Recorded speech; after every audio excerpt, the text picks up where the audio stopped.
حضرت بابا فریدالدین گنج شکر رحمتullah تعالی علیہ کی اماں کہتی ہیں جب میرا بیٹا پیدا ہونے والا تھا تو میں رب کی بارگاہ میں دعا کرتی تھی، اللہ اگر تو مجھے بیٹا دے تو اس طرح کا دینا بیٹا میرا ہو پر بندہ تیرا ہو، اے اللہ اگر بیٹا دینا تو اس طرح کا دینا میرے اللہ، اس طرح کی مجھے اولاد دینا کہ دودھ وہ میری چھاتی سے پیے پر شکر تیرا ادا کرے، اے اللہ اگر بیٹا دینا تو اس طرح کا دینا کہ قوت روٹی روزی وہ زمین پہ کھائے لیکن اسی زمین پر وہ تیرے دین کا سپاہی بھی بنے، وہ مجاہد فی سبیل اللہ بھی بنے۔ حضرت بابا صاحب کہتے ہیں مجھے شکر پسند تھی، اماں بڑے جتن کرتی ہے بیٹے کے لیے، بڑا کچھ کرتی ہے، تو بیٹے روٹی ٹائم پہ کھانا فلاں کہتے ہیں مجھے شکر پسند تھی۔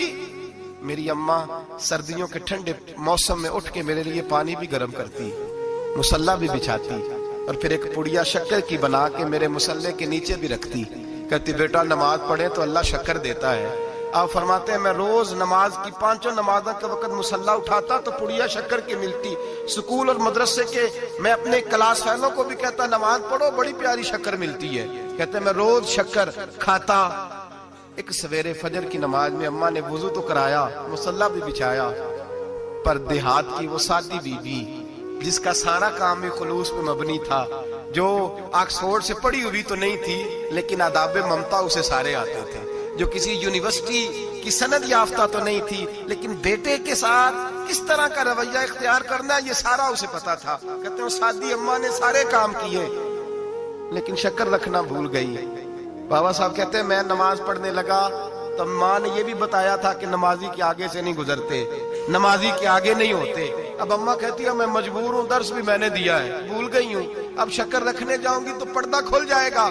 ایک کونے میں لگ کے ماں روئی، بیٹے کی شفا کے لیے نہیں، بیٹے کی نوکری کے لیے نہیں، بیٹے کے اچھے مستقبل کے لیے نہیں، ماں روئی آنسو بہے تو کہتی کیا ہے، اے اللہ میں اسے اپنے آگے جھکانے کو جتن تھوڑی کرتی تھی، تیرا بنانے کے جتن کرتی تھی، اے اللہ مہربانی فرما میری پردے داری کر، اگر راز کھل گیا تو میرا فرید نماز نہ چھوڑ جائے۔ بابا صاحب کہتے ہیں اماں تڑپتی رہی اور میں نے نماز پڑھ کے مصلی اٹھایا، پہلے پڑیا ہوتی تھی اب تو پورا دریا شکر کا بہ رہا ہے۔ فرماتے ہیں میں نے وہ اٹھائی شکر کھائی اور میں نے چیخ کے کہا اماں جلدی آج بڑی لذیذ ہے، آج شکر کوئی انوکھی ہے، اور آج تو کمال شکر دی ہے میرے اللہ نے، ایک پڑیا کی جگہ پورا دریا بہ رہا ہے۔ بابا صاحب رحمت اللہ علیہ فرماتے ہیں میری اماں آئی اور میری اماں نے بازو کھولے تو ماں کی ممتا ہی بتاتی ہے کہ اللہ کی رحمت کس طرح کی ہوتی ہے۔ کہتے ہیں میں نے اماں کے سینے سے لگا تو اماں رو کے کہنے لگی بیٹے پہلے میں شکر دیتی تھی، آج شکر بنانے والے نے شکر عطا فرمائی ہے۔ ساری زندگی پیشانی سے سجدے کا نور نہیں گیا، ساری زندگی وہ لذت عبادت نہیں گئی، اس لیے کہ استاد نے ڈنڈے سے نمازی نہیں بنایا تھا، اس لیے کہ پیر صاحب نے یہ کہہ کہ نمازی نہیں بنایا تھا کہ نماز پڑھو گے تو روٹی میں برکت ہو جائے گی، اس لیے کہ علامہ صاحب کا وہ بات سن کے ہم نمازی نہیں بنے تھے کہ جس نماز میں بتایا جاتا ہے کہ بیماریاں ختم ہو جائیں گی نماز پڑھنے سے، اماں نے رب سے جوڑنے کے لیے نمازی بنایا تھا۔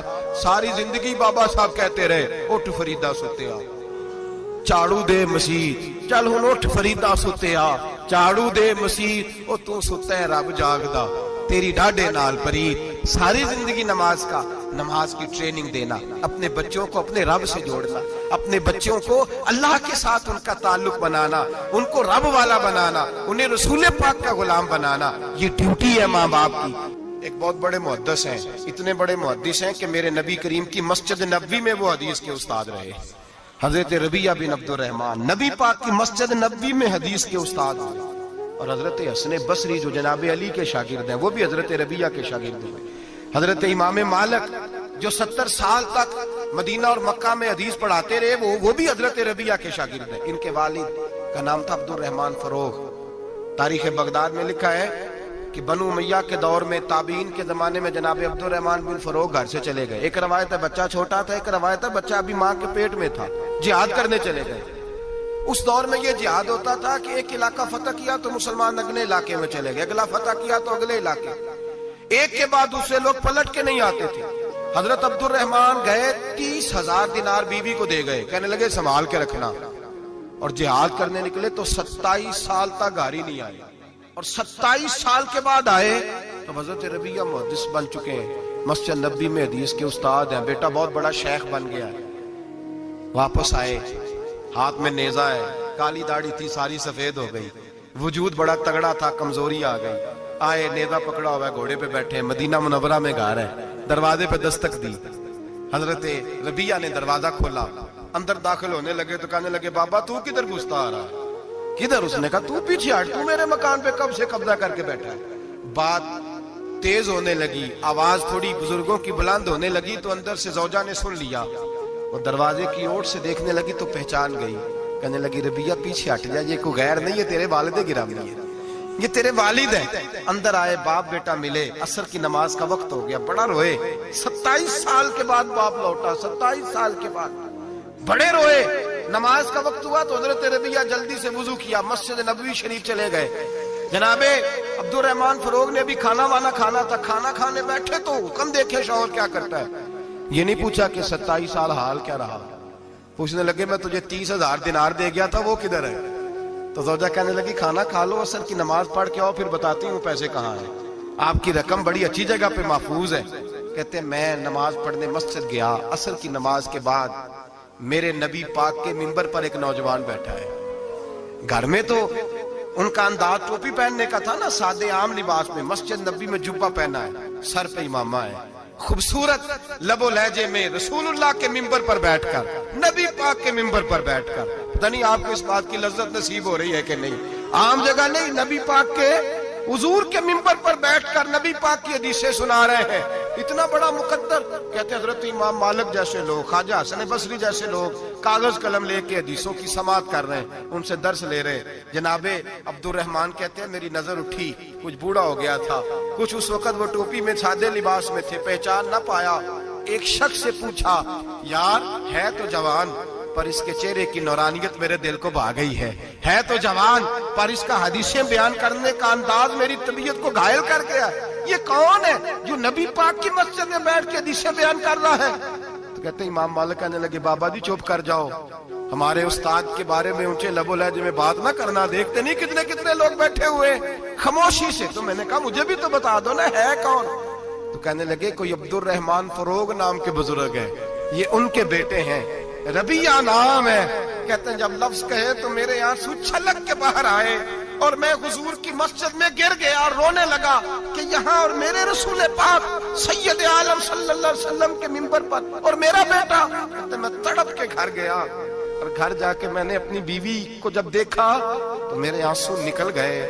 میری بیوی سمجھ گئی کہ یہ میرے محدث بیٹے کو دیکھ آیا ہے.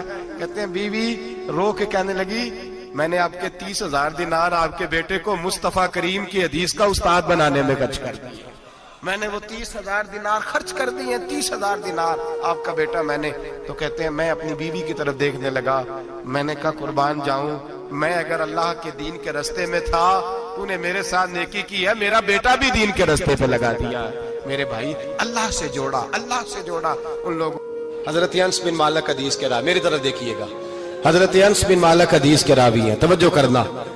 کہتے ہیں ایک بی بی حضور کے پاس آئی, اپنا علاقہ چھوڑ آئی, آ کے کھڑی ہوئی تو اس نے کہا حضور میں خاندان بھی چھوڑ آئی ہوں, سسرال بھی, میکا بھی, ننیال بھی, ددیال بھی, میں ہر ایک کو چھوڑ آئی ہوں. میں جائیداد والی تھی وہ بھی چھوڑ آئی ہوں, مال دولت بھی چھوڑ, ایک میرا بیٹا تھا جوان وہ میں ساتھ لائی ہوں. سونیا یہ آپ کی نوکری کرے گا اور میں حضرت فاطمہ کی ڈیوٹی کروں گی, میں حضرت عائشہ کے برتن دھویا کروں گی, میں بھی نوکری کروں گی. حاضر ہیں. فرماتے ہیں رسول پاک نے بچہ اصحاب صفہ میں رکھ لیا, اصحاب صفہ میں, اور بی بی کو نبی پاک صلی اللہ علیہ وسلم نے عورتوں کے ساتھ متعین کیا. حضرت انس کہتے ہیں وہ نوجوان بڑا پیارا, بڑا میٹھا, بڑا دھیما, بڑا وفاشار, وہ سبق اچھی طرح یاد کرتا, وہ نماز دلچسپی سے پڑھتا, وہ حضور کی باتوں کو غور سے سنتا, وہ رسیلا, وہ سنجیدہ, وہ کم گو, وہ میٹھا, وہ پیارا. کہتے ہیں بڑی دلکشا طبیعت, اس کی مقناطیسی سی شخصیت, طبیعت کھنچی چلی جائے اس کی طرف, بڑا حسین و جمیل وہ نوجوان. اس ماں بیٹے کے تذکرے ہونے لگے کہ بڑی جائیدادیں چھوڑ کے آئے, بڑے مال والے, انہوں نے بڑی قربانی دی ہے, ہر رشتہ ناتا توڑ کے رب رسول سے یارانہ لگایا ہے. اللہ بڑا بے نیاز ہے. وہ بچہ بیمار ہو گیا, شدید علیل ہوا. حضرت انس بن مالک فرماتے ہم قریب جا کے بیٹھے تیمارداری کرنے تو اتنا علیل ہوا کہ اس کا وجود کانپنے لگا. کہتے ہیں کچھ ہی دیر گزری تو اس نے کلمہ پڑھا, روح پرواز کر گئی. روح پرواز کر گئی، سننا سننا روح پرواز کر گئی. کہتے نبی پاک صلی اللہ علیہ وسلم کو بلایا، حضور آئے تو آنکھوں میں آنسو. نبی پاک صلی اللہ علیہ وسلم نے سر پہ ہاتھ پھیرا اور پہلے حضور نے جملے ارشاد فرمایا تم غسل دو، کفن دو، میں خود اس کا جنازہ پڑھاؤں گا. پھر حضور نے فرمایا نہیں، اسے غسل نہیں دینا، ارادہ بدل گیا ہے، پروگرام تبدیل ہو گیا، اسے غسل نہیں دینا، کفن نہیں دینا. حضور کیا کرے؟ فرمایا اس کی اماں کو جا کے بتاؤ. یہ نہیں فرمایا بلا کے لاؤ، اماں کو جا کے بتاؤ. حضرت انس کہتے ہیں میں نے کوئی نرالا سے رنگ دیکھا، کوئی منفرد سا انداز دیکھا، ہمیں بھیج دیا اماں کو بلاؤ، اور خود نبی پاک اس کمرے سے نکل گئے اور حضور کے آنسو بھی یکدم خشک ہو گئے، مزاج بدل گیا، پریشانی بدل. اماں کو بلاؤ اس کی. پتہ نہیں ارادہ ہے محبوب کیا ہے، ارادہ ہے خدا کیا ہے. کہتے اس کی اماں کو جا کے خبر دی تو ماں کو تو بس کوئی اتنا بتا دے کہ بیٹا سائیکل سے گر گیا ہے، سائیکل سے گر گیا ہے. اماں ساری رات سوتی نہیں. ایک شاعر نے کہا تھا ایک مدت ہوئی میری ماں نہیں سوئی، میں نے ایک رات کہا تھا مجھے ڈر لگتا ہے، ایک رات کہا تھا مجھے ڈر لگتا ہے. یہ اپنے اپنے رنگ ہوتے ہیں، اپنا اپنا انداز ہوتا ہے. رمضان شریف کا مہینہ آتا تو میری اماں جی کہاں گری کا تیل منگاتی، چیزیں منگاتی، اور پھر زبردستی میں منع کرتا کہ اماں جی نہیں یہ آپ کیا کر رہی ہیں، میں تو تیل ویسے بھی ذرا کم استعمال کرتا ہوں، تو رگڑ رگڑ کے، اور نہیں کتابیں بڑی موٹی ہیں، فلاں چیز بڑی موٹی، اس کا رنگ تھوڑا نرالا ہے. اور یہ جو ماں کا رنگ ہے نا، اس جیسا رنگ دوسرا ملتا بھی کوئی نہیں دنیا میں. یہ اپنی مثال آپ ہی ہے. اماں کو کہا تیرا بیٹا، اماں ذرا دوڑی، گری، پھر اٹھی، پھر گری، پھر اٹھی، پھر گری، روتی ہوئی آئی. کہتے ہیں پیچھے وہ روئی، لیکن جب بیٹے کی میت کے قریب آئی تو اب نہیں روئی. کہتے ہیں ہمارے چہروں پہ نظر دے ڈالی اور کہنے لگی تمہارا کلاس فیلو فوت ہو گیا ہے، واقعی چلا گیا ہے. کہاں پردہ کر، واقعی کہاں؟ کہتے ہیں اماں نا زمین پہ بیٹھی اور پہلے اس نے بیٹے کے پیر اٹھا کے چومے، پھر سینے پہ رکھے، پھر وہاں سے اٹھی اور ادھر آئی، سر سجدے میں رکھا اور دونوں ہاتھ اٹھا کے کہنے لگی اے اللہ میں دولت کے لیے ایمان نہیں لائی تھی، اے اللہ میں جائیدادوں کے لیے کلمہ نہیں پڑھا تھا، مولا میں تیری بارگاہ میں آئی تھی تو میں تیرے اور تیرے رسول کو مان کر آئی تھی. خدا بندہ میں نے میکے چھوڑ دیے، سسرال چھوڑ دیا، ننیال چھوڑ دیے، ددیال، وہ دشمن تھے سارے دین کے، چھوڑ کے آئی. میں نے آرزوؤں کا بڑا مکان بھی چھوڑا. خدا بندہ بیٹے نے جانا تھا، مجھے شکوہ کوئی نہیں، لیکن خدا بندہ اب میرے سارے کہیں گے تو نے کلمہ پڑھا تھا تو تیرا بیٹا ہی چلا گیا. اے اللہ کی اگر تو نے دل مسلم کی دل جوئی نہیں، تانا دیں گے بت کے مسلم کا خدا کوئی نہیں. اے اللہ میرا یقین کہتا ہے کہ اگر تو مارنے پہ قادر ہے تو زندگی دینے پہ بھی قادر ہے. خدا بندہ کافروں کو راضی نہ کر، وہ خوش ہو جائیں گے، وہ مجھ پہ تانے کسیں گے، پھپتیاں کسیں گے. اے عرش کے مالک رحمت کا دروازہ کھول، میں تیرے نبی کی بارگاہ ناز میں رہتی ہوں، نظر فرما. حضرت انس بن مالک فرماتے ہیں ایمان، یقین اور استقامت کے ساتھ اس بوڑھے نے جب دعا مانگی تو ہم نے مسجد نبوی کے صحن میں عجیب نظارہ دیکھا. ایک ماں نے دعا مانگی تو بیٹا اٹھ کے بیٹھ گیا. کہتے ہیں بیٹا اٹھ کے بیٹھ گیا، کلمہ پڑھ تو وہ اٹھ کے بیٹھا، ماں نے سینے سے لگایا اور ماں اور بیٹا نعرے لگانے لگے لوگوں سنو، قرآن بھی سچا، اسلام بھی سچا، اللہ بھی سچا، یہ مسجد نبی سچوں کا گھر، اور سب سے بڑھ کے اللہ کا رسول سچا، اللہ کے رسول سچے، محبوب سچے، مسجد میں رہنے والوں میں سب سے بڑھ کر سچے، رسول کائنات صلی اللہ علیہ وسلم کا دین سچا.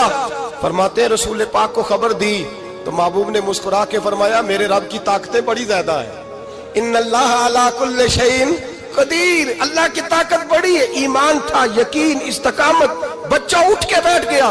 حضرت انس کہتے ہیں وہ حضور کے زمانے میں بھی حیات رہا، وصال ظاہری کے بعد حضرت ابو بکر کے زمانے میں بھی موجود رہا، عمر کے زمانے میں بھی موجود، حضرت عثمان کے زمانے میں اس کی ماں کا انتقال ہوا، اس نے اماں کو دفن کیا اور ماں کے بڑے عرصے کے بعد اس نے پردہ کیا.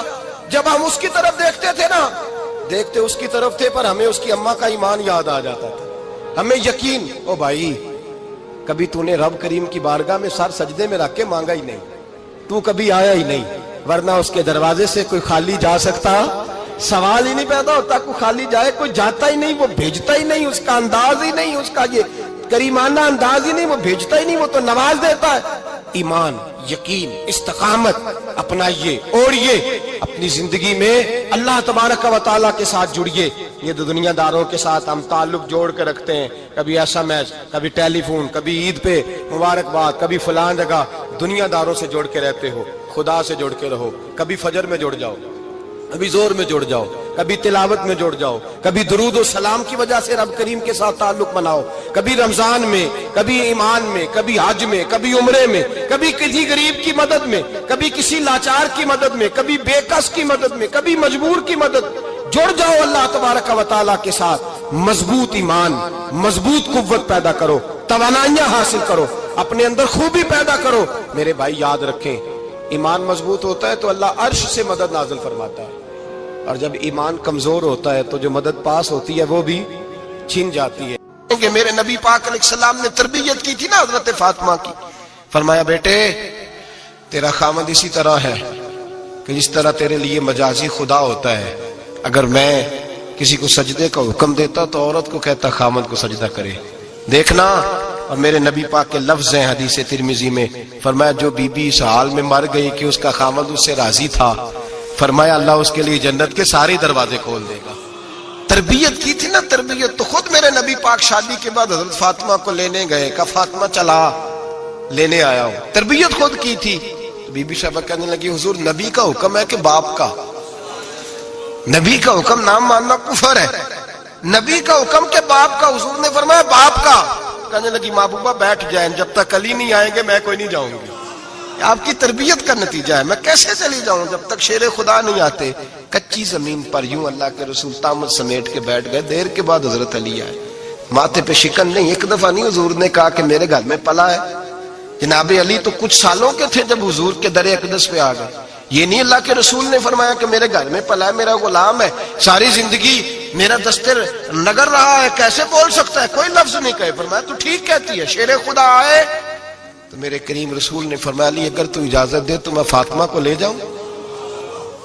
تو کہا یا رسول اللہ میں آپ کو اجازت دوں، تو امیر حرم، میں فقیر بے نوا، تو کجا من کجا، حضور میں آپ کو اجازت دوں۔ فرمایا بھائی فاطمہ نہیں مانتی، کہتی ہے وہ کہے، اور میرے بھائی دین جب آئے گا نا، دین جب آئے گا، سیدہ طیبہ طاہرہ حضرت خدیجہ الکبریٰ کی سہیلی ملنے آئی، اور حضرت خدیجہ کے پھٹے ہوئے کپڑے اور پیبند والے کپڑے دیکھ کے تو رو پڑی، کہنے لگی تم مکے کی ملکہ تھی اور دنیا تیری مثال دیتی تھی، اور خدیجہ یہ تو نے کیا حال کر لیا؟ فرمایا چپ کر، میں اس حال میں راضی ہوں جس میں میرے رسول راضی ہے۔ فرمایا ادھر آؤ، کائنات میں اگر اللہ نے سب سے شان والی بیٹی دی ہے تو مجھے دی ہے، اور میں اس علی کو دے رہا ہوں جس کا مکان بھی کوئی نہیں، کاروبار بھی کوئی نہیں، جس علی کا بظاہر کوئی بینک بیلنس نہیں، کوئی مربع نہیں، کوئی شے نہیں۔ حضور علی کے پاس کیا ہے؟ فرمایا میرا علی عشاء کے بعد قرآن شروع کرتا ہے تو فجر سے پہلے ختم کر دیتا ہے، میرا علی صبح کی نماز کے وقت تلاوت شروع کرتا ہے تو ظہر سے پہلے قرآن مجید پڑھ دیتا ہے۔ فرمایا رزق کھاتا ہے، تھوڑا کھاتا ہے پر حلال کا کھاتا ہے۔ فرمایا پاکیزہ روٹی کھاتا ہے، اور جب میدان میں نکلتا ہے تو برادری کے لیے نہیں نکلتا، جب تلوار لے کے نکلتا ہے تو یہ مکے کے لیے نہیں لڑتا، یہ تلوار لے کے نکلتا ہے تو قومیت کے لیے نہیں لڑتا۔ محبوب کس لیے لڑتا ہے؟ فرمایا یا خدا کے لیے لڑتا ہے یا محمد مصطفیٰ کے لیے لڑتا ہے۔ اس کی تلواریں پاکیزہ، نظریات پاکیزہ، دیکھو میں بیٹی کا نکاح کہاں کر رہا ہوں، پھر غوث اعظم جیسا اللہ نے مجھے بیٹا عطا فرمایا۔ میرے بھائی ہم جو بنیاد بنا رہے ہیں، تو کہتا بات نہیں مانتی بہو، تو میں نے کہا بالکل صحیح کرتی ہے، نہیں ماننی چاہیے اسے، اس لیے کہ دولت بیاہ کے لائے ہو، بہو تھوڑا لائے ہو۔ کہتے ہیں جوائی لالچ بڑا کرتا ہے، تو میں نے کہا کیوں آفرے کرتے رہے تم، کس نے کہا تھا یہ باتیں کرنے؟ بالکل صحیح کر رہا ہے، وہ جو آپ نے جس بنیاد پہ دیوار بنائی تھی وہ آپ کو مل رہی ہے۔ میرے نبی کریم صلی اللہ علیہ وسلم نے فرمایا جب تو گھر بنانے لگے، بچی اور بچے کے لیے رشتہ ڈھونڈنے لگے، دین کو، اگر بچے کے دل میں خوف خدا ہوگا تو بیوی کو مارتے وقت ڈرے گا، 100 دفعہ خیال آئے گا۔ عورت کے اندر خوف خدا ہوگا تو سمجھے گی میرا خاوند ہے۔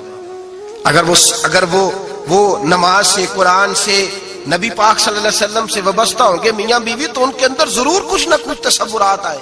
محبوب سبحانی، غوث سمدانی، شیخ عبد القادر جیلانی رحمت اللہ علیہ، آپ کے والد گرامی فرماتے ہیں کہ میں بھوک بڑی سخت لگی ہوئی تھی، بڑی سخت بھوک لگی تھی تو ایک سیب بہتا ہوا جا رہا تھا، ایک سیب بہتا ہوا جا رہا تھا پانی میں، تو اٹھایا تو کھا لیا.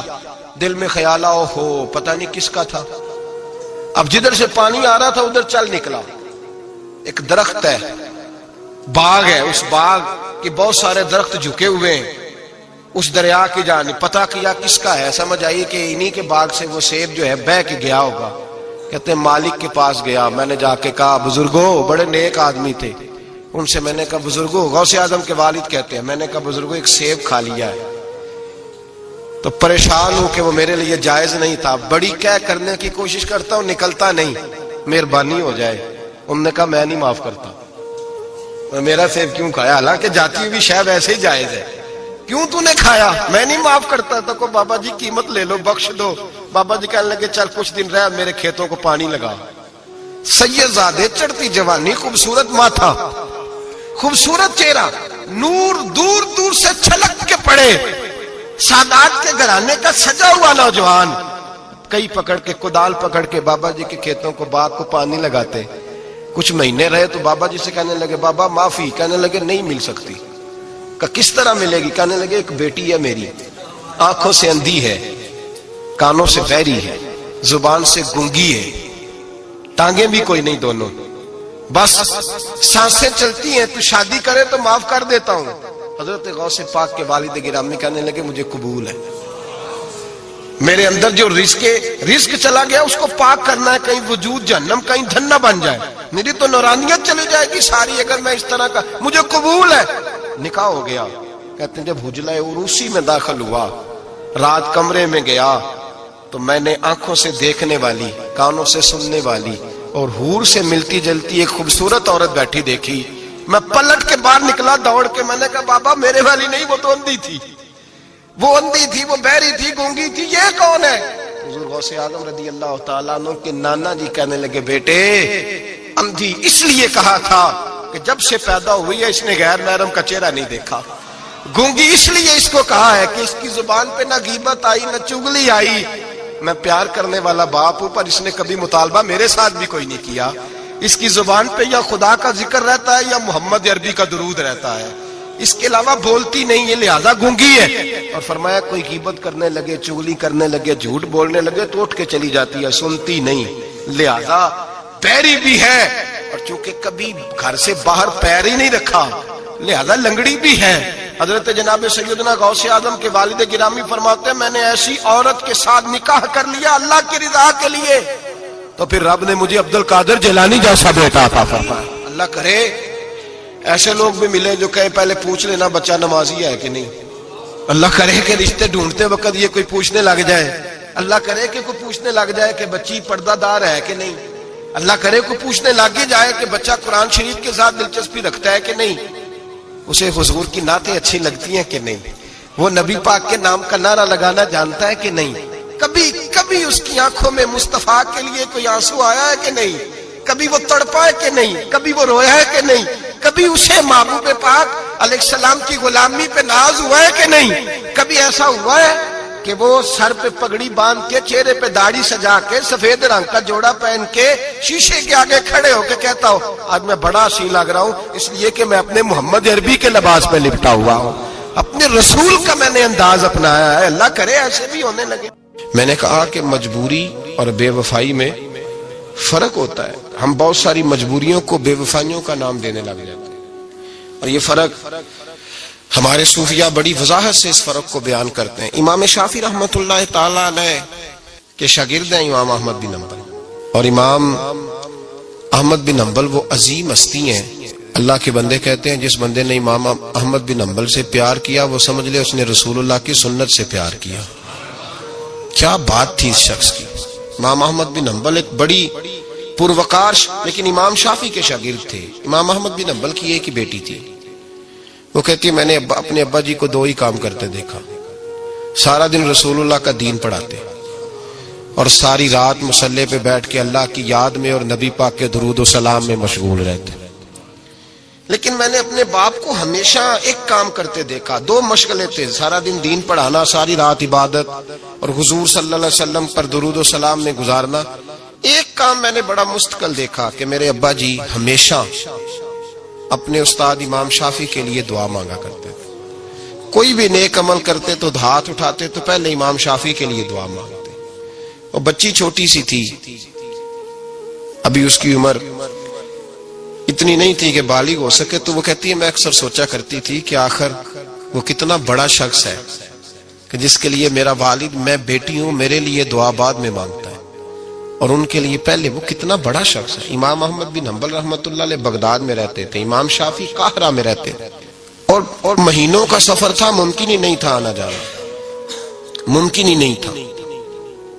خیر امام ایک وقت ایسا بھی آیا، بیٹی کہتی ہے میری بڑی دعا تھی کہ کبھی میرے ابا جی کا استاد آئے، میں کبھی اس کاریگر کو بھی دیکھوں جس نے اس جیسا ہیرا تراشا ہے۔ دل کرتا تھا میں اس معمار کو بھی دیکھوں جس نے اتنے خوبصورت نقش و نگار والی عمارت بنائی ہے، میں اسے تو دیکھوں، دل بڑا کرتا تھا، میں دعا مانگتی تھی۔ خیر ایک دن امام شافعی کا خط آ گیا، کہنے لگے احمد بن حنبل مجھے پتہ چلا ہے بغداد میں ایک محدث رہتے ہیں جو بڑے بوڑھے ہیں، اور ان کے پاس نبی پاک کی ایک حدیث ہے، تو میں چاہتا ہوں کہ میں جلدی جلدی بغداد آؤں اور آ کے ان سے وہ حدیث حاصل کروں، وہ سنوں۔ روایت حدیث بہت بڑا مرتبہ ہوتا تھا۔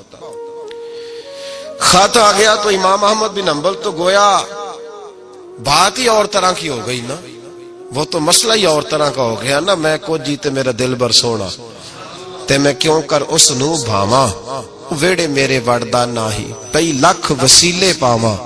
آج جب پتہ چلا نا تو حال بدل گیا، وہ تو وجد کرنے لگے امام احمد، بیٹی سے کہنے لگے بیٹی تیاری کر لے، ہر چیز نہیں ہونی چاہیے، میں تیرے ساتھ لگتا ہوں، صفائیاں مل کے کریں گے، آج رانائیاں بکھریں گے، جب وہ آئے گا تو پھر دیکھے گی دنیا کہ کس طرح کسی نے کسی کی عقیدت کی ہے۔ امام کو خط ملا، ادھر سے امام احمد بن حنبل رحمۃ اللہ تعالی علیہ تیاری کرنے لگے اور امام شافعی چلنے لگے۔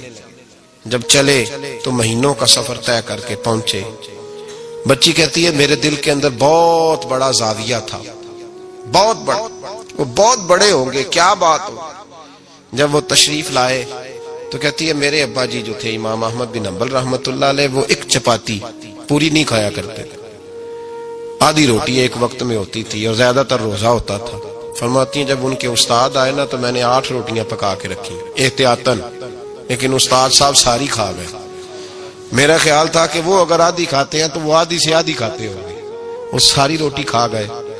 فرماتے ہیں حد ہو گئی، میرے دل میں خیال تھا کہ میرے ابا جی ساری رات بیدار رہتے ہیں تو ان کے استاد مغرب سے ہی مصلے پہ بیٹھ جائیں گے، ان سے بھی زیادہ پرہیزگار ہوں گے۔ لیکن میں نے عجیب منظر دیکھا کہ حضرت امام شافعی تشریف لائے، 8 روٹیاں کھائیں، عشاء کی نماز پڑھی اور لیٹ گئے۔ میرے ابا جی ساری رات نفل پڑھتے رہے، وہ ساری رات آرام کرتے رہے۔ میں نے تہجد کا پانی رکھ دیا تھا کہ سویرے اٹھیں گے امام شافعی تہجد میں تو وضو کریں گے، کہتے پانی بھی اسی طرح پڑا رہا، وہ کمبل میں رہے۔ فجر کا وقت ہوا تو امام احمد بن حنبل نے ان کے دروازے کے قریب ہو کے کہا حضرت جماعت کا وقت ہو گیا، کہتی بستر اتارا، وضو بھی نہیں کیا، مسجد چلے گئے، نماز پڑھ کے آ کے پھر لیٹ گئے۔ میرے ابا جی اشراق چاش تک پھر مصلے پہ بیٹھے رہے۔ کہتی ہے میں بڑی بدگمان ہوئی، پھر میں نے 1 منٹ کے لیے اپنے آپ کو سمجھایا کہ تھکے ہوئے تھے اس لیے آج عبادت نہیں کی، کل کریں گے۔ لیکن اگلا دن آیا تو انہوں نے پھر اسی طرح کھایا، ساری رات پھر اسی طرح رہے۔ فرماتی ہیں بس وہ آہستہ آہستہ 3-4 دنوں میں میرے ذہن میں جو زاویہ تھا وہ سارا زمین بوس ہو گیا۔ میں نے کہا نہیں، میرے ابا جی نے جس دور میں دیکھا تھا اس دور میں شاید حالات اور ہوں، آج تو اور ہیں۔ فرماتی ہیں 4-5 دن کے بعد وہ رخصت ہونے لگے، پردے کے پیچھے میں سن رہی تھی، میرے والد کہنے لگے حضور وقت کیسا گزرا؟ کہنے لگے یار تجھے کیا بتاؤں، 2-3 مہینے رستے میں آیا ہوں تو بچ کے جان بچانے کے لیے 2-4 لقمے کھاتا رہا ہوں، پتہ نہیں لوگوں کا رزق کس طرح کا تھا، پتہ نہیں جانور بھی صحیح ذبح ہوئے تھے کہ نہیں ہوئے تھے۔ جب تیرے دسترخوان پہ آیا ہوں تو میں نے تجھے سینچا ہے، سوارا ہے، مجھے پتا ہے تو ایک لقمہ بھی حرام نہیں رکھ سکتا، اور میں نے تیرے لنگر سے نور نکلتے دیکھا ہے، اور یہ وہ والا کھانا ہے جو اندر جا کے بوجھ نہیں بنتا، نور بنتا ہے۔ اس لیے میں تیرے رزق کو نور سمجھ کے کھاتا رہا ہوں، زندگی بھر کبھی دو اکٹھی نہیں کھائی، پر یہاں 8 روٹیاں کھاتا رہا ہوں، یہاں اپنے گھر میں یا تیرے گھر میں، ورنہ رستے میں تو میں بڑا پریشان رہا۔ اور فرمانے لگے تجھے پتہ ہے کہ میں ساری رات کیا کرتا رہتا تھا؟ کہ حضور نہیں۔ فرمانے لگے جو تو عشاء کی نماز میں تلاوت کرتا تھا نا سورتوں کی، میں ساری رات بستر میں لیٹ کے ان کی تفسیر کرتا رہتا تھا، اور میں نے ایک ایک آیت کی 100 تفسیریں کی ہیں رات بھر جاگ کے، 100۔ تو نے دیکھا میں بغیر وضو چلا جاتا تھا سویرے؟ کہ حضور ہاں۔ فرماتے اس لیے کہ میرا وضو ٹوٹتا ہی نہیں تھا، میں ساری رات تفسیری نقطے بیان کرتا رہتا تھا۔ بیٹی کہتی انہوں نے 2 جملے کہے اور میں رونے لگی۔ میرے والد آئے، تجھے کیا ہوا؟ میں نے کہا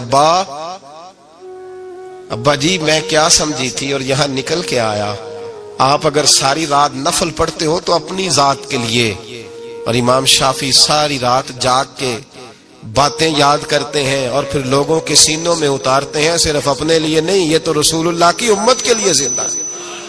میں کیا سمجھی تھی او بھائی، میں نے کہا مجبوری اور بے وفائی میں فرق ہوتا ہے، ذرا چھلکا اتار کے دیکھ تو صحیح، تجھے پتا تو چلے اندر حالات کچے ہیں کہ پکے ہیں۔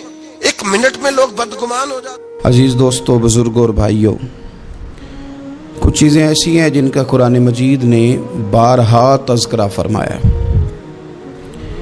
قرآن پاک کسی چیز کا ایک بات بھی ذکر کر دے تو وہ چیز ہمارے لیے دستور حیات اور منشور زندگی بن جاتی ہے، لیکن اگر اللہ تبارک و تعالیٰ کسی چیز کا بار بار تذکرہ فرمائے تو معنی یہ ہے کہ اس کی ہمیں بہت ہی زیادہ ضرورت ہے۔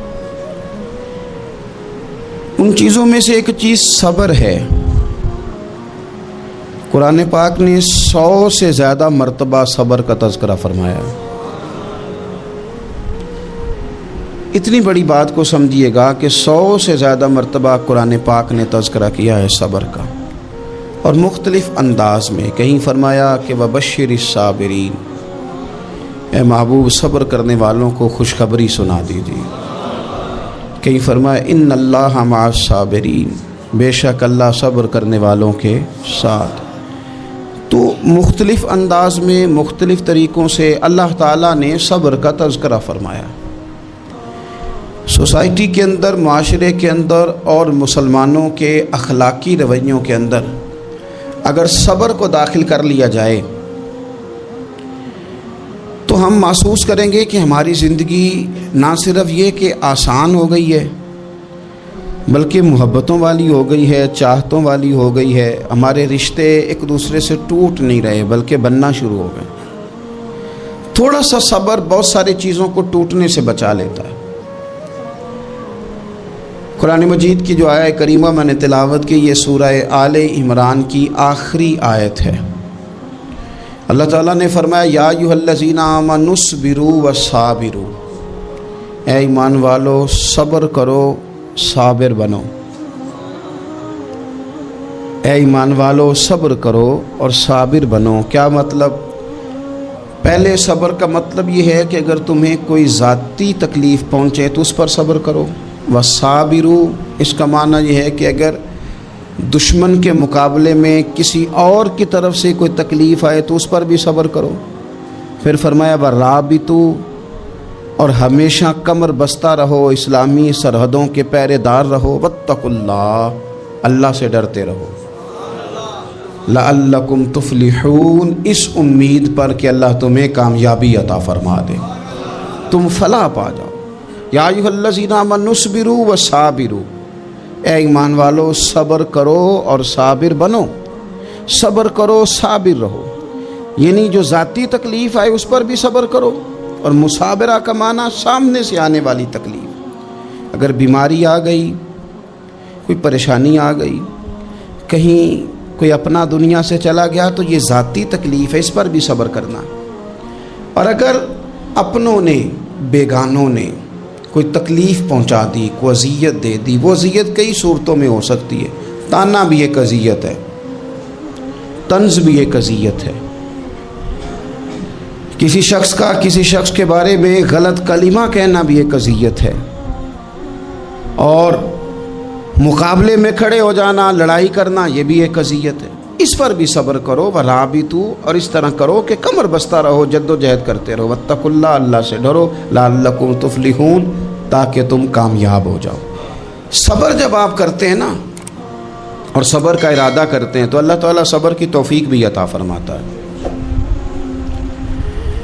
ہم نے یہ دیکھا ہے کہ ہمارے پاس نعمتوں کی کمی نہیں، ہمارے فریزر خوراک سے بھرے ہوئے ہیں، ہمارے دسترخوانوں پہ انواع و اقسام کی چیزیں چنی ہوئی ہیں، ہماری الماریوں میں کئی ہمارے لباس تیار شدہ لٹکے ہوئے ہیں، ہماری جیبوں میں ہماری ضرورت کا سرمایہ اللہ نے ہمیں دے دیا ہے۔ لیکن اس کے باوجود جو لوگ ایک دوسرے سے پیار نہیں کر پا رہے، جو ایک دوسرے کے قریب نہیں جا پا رہے، تو اس کی وجہ یہ ہے کہ صبر نہیں رہا، حوصلہ نہیں رہا، کسی چیز کو برداشت کرنا ہمارے مزاج کا حصہ ہی نہیں رہا۔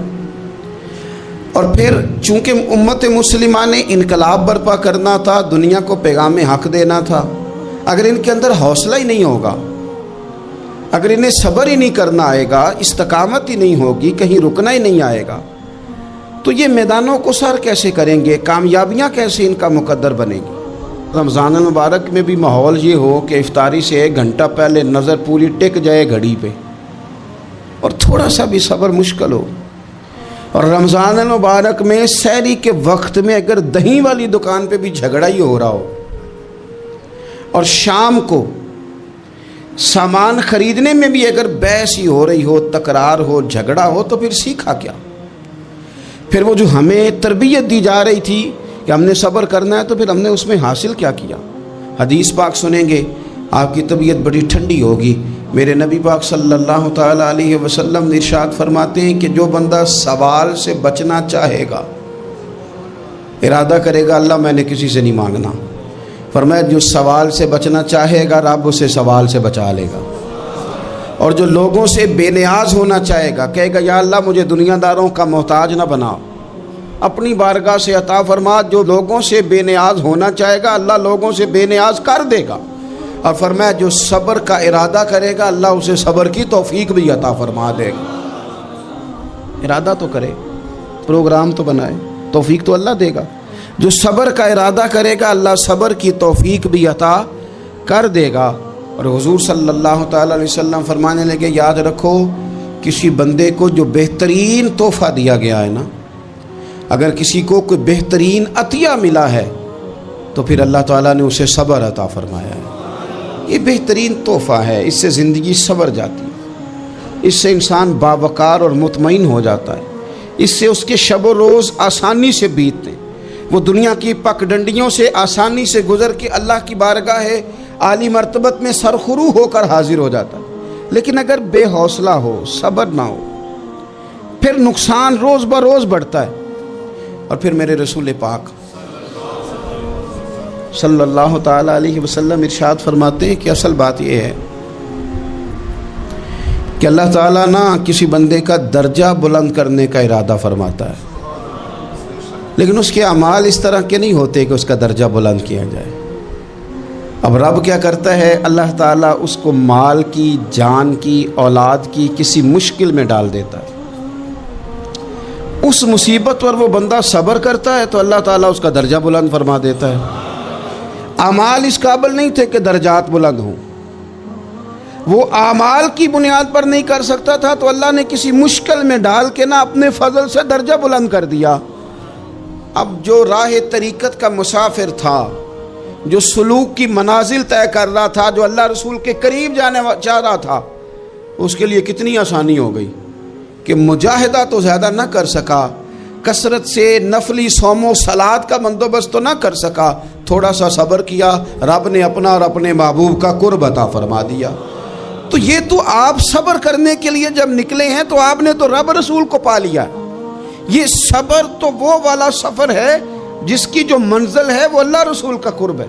ہم لوگ تھوڑی تھوڑی باتوں میں حوصلہ ہار جاتے ہیں، صبر چھوڑ جاتے ہیں، پریشانی بڑھ جاتی ہے، پتہ نہیں ایسے محسوس ہوتا ہے کہ جیسے یہی بندہ دنیا کا سب سے دکھی بندہ ہے۔ تو ایک تو یہ کہ ذاتی حیثیت سے صبر کرے، ایک یہ کہ پھر دشمن کا جب مقابلہ ہو، آمن نصبرو و صابرو، آپ کا جب مقابلہ سامنے کسی کے ساتھ ہو